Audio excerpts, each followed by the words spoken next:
you're not competing with another worker anymore.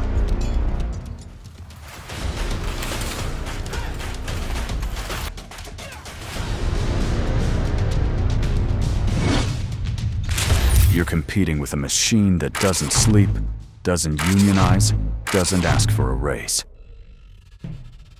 Suppose that some telescope had seen an alien invasion fleet that was going to get here in about 10 years. We would be scared and we would be doing stuff about it. Well, that's what we have. We're constructing these aliens, but they're going to get here in about 10 years and they're going to be smarter than us. We should be thinking very, very hard, how are we going to coexist with these things?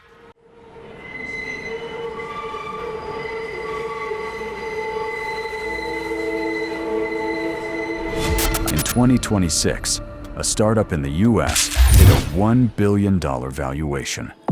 No employees, zero payroll, one founder, and Wall Street called it the future.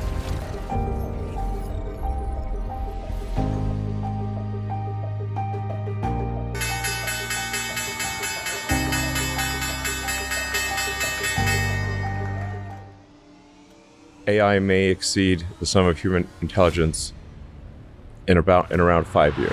Now, of course, there are things that could derail this, like a massive global thermonuclear war or something like that.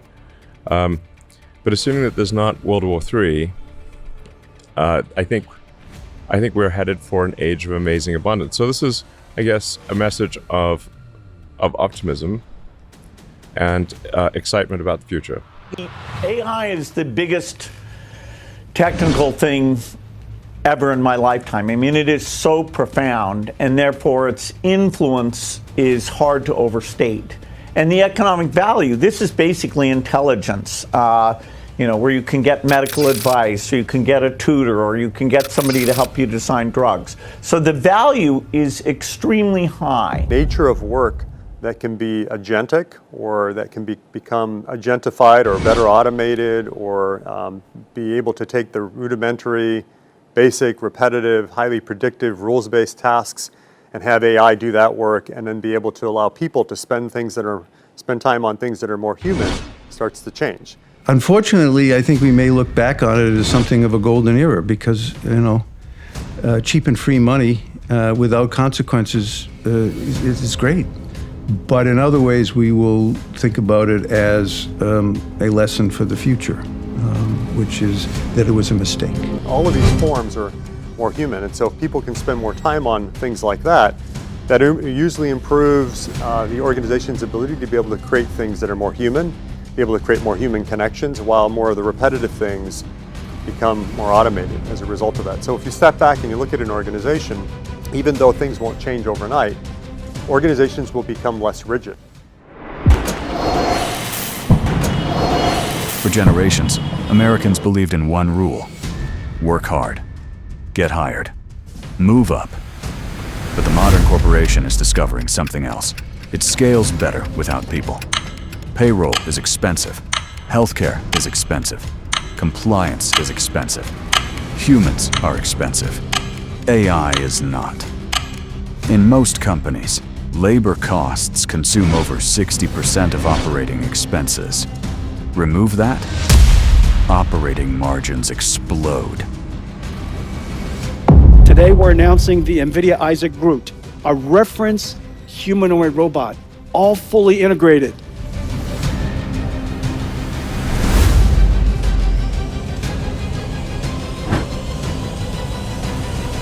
We need to look around and say, is there any model where a less intelligent thing controls a more intelligent thing? And we have one model of that. And it's a model we all know, which is a baby controlling a mother. Evolution put lots of work into allowing the baby to control the mother. And the mother is actually often more concerned about the baby than about herself. It doesn't work like that with rabbits, but it does work like that with people. That seems a much more plausible model of how to coexist with a superintelligence.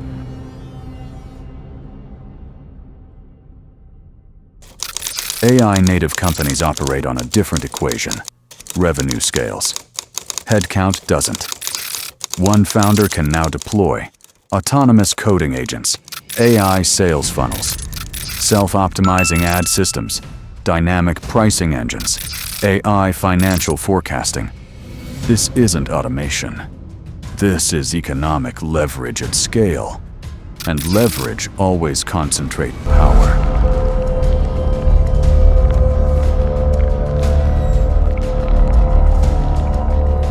Wall Street doesn't optimize for employment.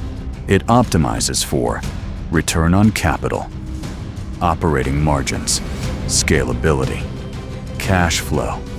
If a company can generate $100 million in revenue with 5 people instead of 500, that's efficiency.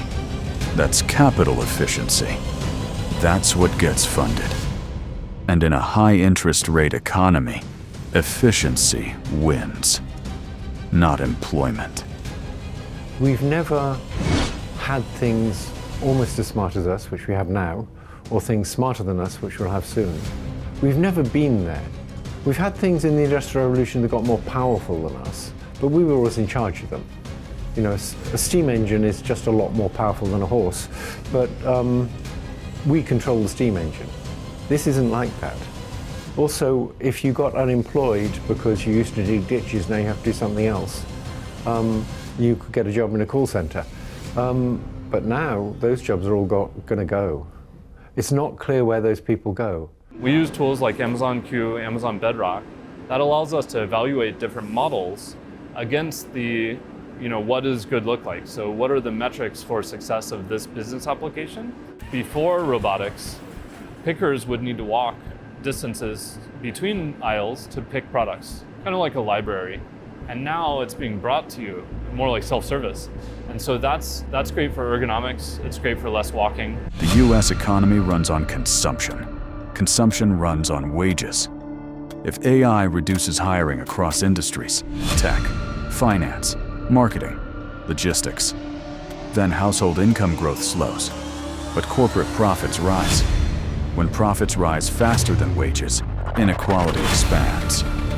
When inequality expands fast enough, politics changes, markets react, and stability cracks. I think it's going to do a huge amount of some of the more commoditized work that takes place at the moment, the more data-orientated, the analytical work, administrative, vast amount of that will be done by AI. I've got no doubt about that. 3-5 years from now, I think things will look quite different. My worry is that the obvious way to make money out of it, apart from charging fees to use the chatbots, is by replacing jobs.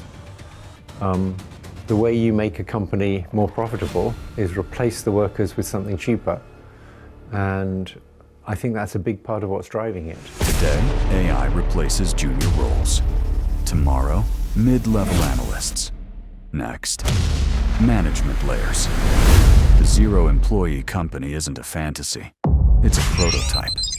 And once capital realizes it can grow without labor, it won't go back. Technology rarely reverses. It compounds.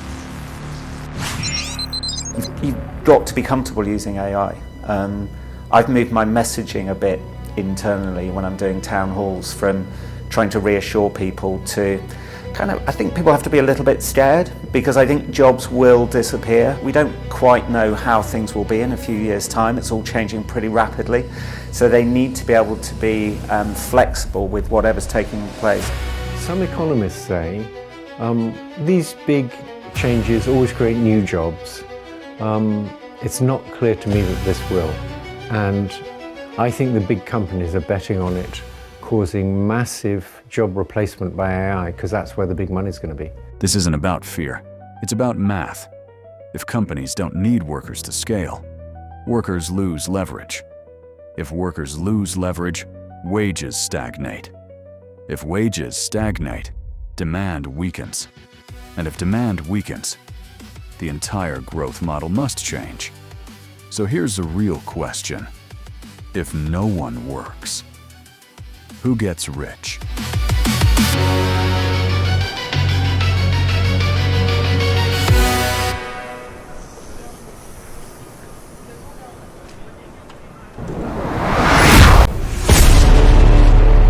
If this film touched something in you, subscribe subscribe to the channel, turn on notifications, like the video, comment, and share it. Your engagement is what keeps this world alive.